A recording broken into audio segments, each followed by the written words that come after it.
Got C B Dollaway on today, July 7th, T-Mobile Arena, Las Vegas, Nevada, part of International Fight Week. CB's used to the big crowds, the big fans. That's not going to give him too much of a problem. Got to ask, though, is the 3-fight losing streak giving you a little bit more power to get into the gym every day and make sure you're doing things right? Really truthfully, I've faced some top competition in my last 3 fights, the top guys in the world, 3 world champions. But yeah, it has made me hungry, to get a victory. Had a good one with current world champion Michael Bisping, and had some slip ups with Machida and Nate Marquardt. Our coaching situation and training situation has been a little weird the past couple of years and stuff. So now I feel like we got a really good team now. You just saw my teammate Ryan Bader go out and take the Bellator world title. Been training with him all camp, same coaching staff and everything. So, I'm feeling really good, real confident about this fight, and I'm making my light heavyweight debut. So, there's some new stuff going on for me, some stuff to be excited about personally. That new weight class and stuff. Not gonna die next week when I go to Las Vegas for that weight cut and stuff. So, it's for me, it's kind of a new experience, even though I'm a veteran in the sport. Going to that new weight class and stuff. It's going to be cool to just see how I feel and try it out. You come from a strong wrestling background, as everybody knows, but so does Johnny Hendricks. Johnny Hendricks is at 170, missed weight 5 times at 170, then missed weight again at 185. Like he is just, there's something going on with him. He's just not getting it together. How is your weight? That gives me pause. So now I have to ask you, how's your weight right now? Because if you're allowed to eat and like, oh crap, I can cut 10 pounds because I'm 50 pounds heavier. How is your weight right now?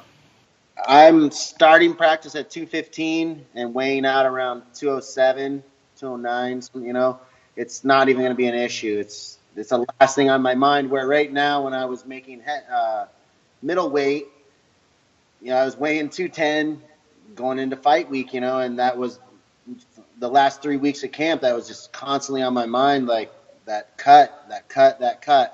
And, I think taking that out of the equation is going to help out a little bit. And, we'll see. But, yeah, as of right now, I still eat clean, eat the right foods, right supplements and everything. But, it's just not – I wish there was a 195-pound weight class, to tell you the truth. There just isn't. And so, I'm gonna give this a run at light heavyweight. And I think I saw California is actually, adding weight classes and stuff. So, maybe one day there will be a 195. California is adding weight classes, but they're also adding dehydration tests. So for you to show up at 185, you're only allowed to be put on 20% of your body weight back on again. It seems like that's a big amount, but the problem is that most guys, for you especially, you come into the ring at 200. I used to come in at 210 when I would on fight night. I'd rehab back up. So yeah, and I've heard of guys like Honey Marks and some of these Brazilian guys coming in at 220 on fight night.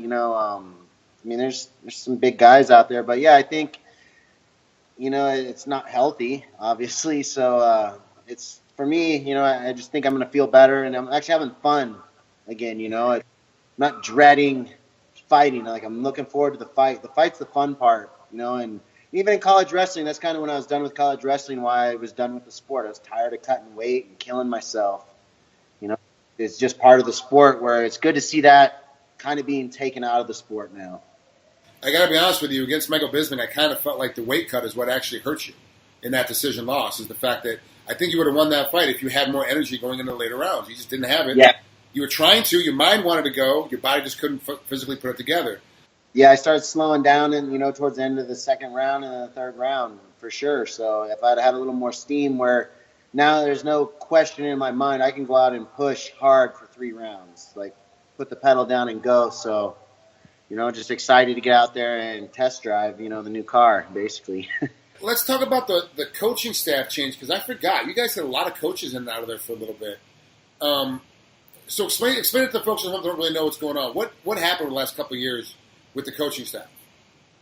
Well, we had Tom Vaughn from Fit NHB out of New Mexico. He was kind of coming back and forth. He was working with us, and things were good there, I had my boxing coach, Jose Benavidez, was in the gym and stuff, and then there was, some politics and stuff in the gym. Jose ended up leaving, going to California. So, kind of lost my striking coach right before the Machida fight. guy I've been working with, I was doing well with, and then he left, and obviously the Machida fight didn't go well, and then had a new striking coach. Was kind of working with him, and went into the Bisping fight. Had a good fight with Bisping, but like you said, kind of slowed down towards the later rounds and stuff. And then our head coach Tom Vaughn left, and Aaron Simpson took over for a little bit there. He's kind of head coach, and we had some striking coaches in there, and then Aaron ended up pursuing other business ventures, and now we have. And I was with Aaron when I fought Marquardt too. But now Aaron's pursued other adventures, and we have this coach from Brazil, Jair. He brought Renan Barral with him and some other high-level guys, and he's brought a staff with him. And I've been very happy with the training and how things are being run. One little hiccup we had, we're moving locations with Power. Our facility, we couldn't work out a deal with our landlord. So we end up changing. We're in the process of buying a new location. Ryan Bader, one of my business partners, is going to actually buy the building that we're going to be moving into. Just kind of a lot of changes going on. But our coaches, like I said, I'm very happy with. I've been with them all camp. Kind of gelled right away. Everything flowed pretty well. So a lot of the basic fundamentals were the same as other coaches I'd had, and you just kind of added on to that stuff. So. I've been very happy, like I said, with the situation. But yeah, over the past couple of years, just kind of switching coaches and stuff obviously isn't the best scenario. So now I think we got a mainstay guy. He moved here all the way from Brazil. This is what he does. For 30 years, been a professional mixed martial arts coach. So, I think we got the right guy, and I think it's going to be a long-term deal. How much different was the game planning with Aaron versus your coach now? For a guy like Ed Herman, because both coaches have a different kind of philosophy of how to approach the fight. I think just more organized. There's more staff. This guy brought more people with him to help. Where Aaron was, kind of didn't have that staff to support him. He's trying to, there's 25, 30 professional fighters, and everyone's, fighting for time and whatnot. Where this guy just has more people he brought with him, and he's more comfortable delegating things, I think. And comfortable, with the people he's putting you with and stuff. So I think that's the difference. And you're getting a little more attention. And I think he's been a coach in mixed martial arts for, like I said, 30 years. It's what he does. He's trained Renan Barral, and also Claudia Gerhardt was another student of his. So he's produced world champions. So you're confident in what he's teaching. His stuff works at the highest level. So yeah, and then I just saw, Ryan Bader just won a belt. So there's good things happening, and he's done good things in the past, and so that gives you a level of confidence going into your fight. Man, it sounds great. New coaching staff, new weight class. You finally got everything cohesive. You get ready to get a new building. That's some pretty exciting stuff going on in the fight portion of your game, and not even your career. Like the fight career is a separate deal, it sounds like, from that portion, because now you've got everything else kind of lined in correctly. How much more comfortable are you walking into practice now, knowing everything's going to be organized, I can do what I got to do, get in, get out, not even talking about the weight cut, because now you have to worry about... Yeah. There's no thinking on my part anymore. I just come in and do as I'm told. We've got a great strength coach, Jason Kamens. He's handling the strength and conditioning, and we've got a striking coach, Rafael, and then our head coach, Jair. You just come in and you just listen to them. There's no thinking on your part. I'm not trying to plan out my practice. I'm not trying to plan out my game plan. I'm confident in listening to what they do, and he's assessed my abilities. He knows my strong points. He knows my weaknesses. He's watched a lot of film on me. And he's telling me, this is where you're weak, this is where we need to improve. But, for this fight, we're going to use your strengths here and there, and let's add to this, or let's stay away from this, So he's very interested in his fighters, and, he's very on top of things. And every fighter, he just seems very into his job and loves his job, and I think it's going to show. That's awesome. Well, obviously, show with Bader. He looked really good against Davis. Of course, for the folks at home, it's a little bit boring because they were expecting a lot more action. but both guys nullify each other. They've already fought once before, so it made it very difficult as well.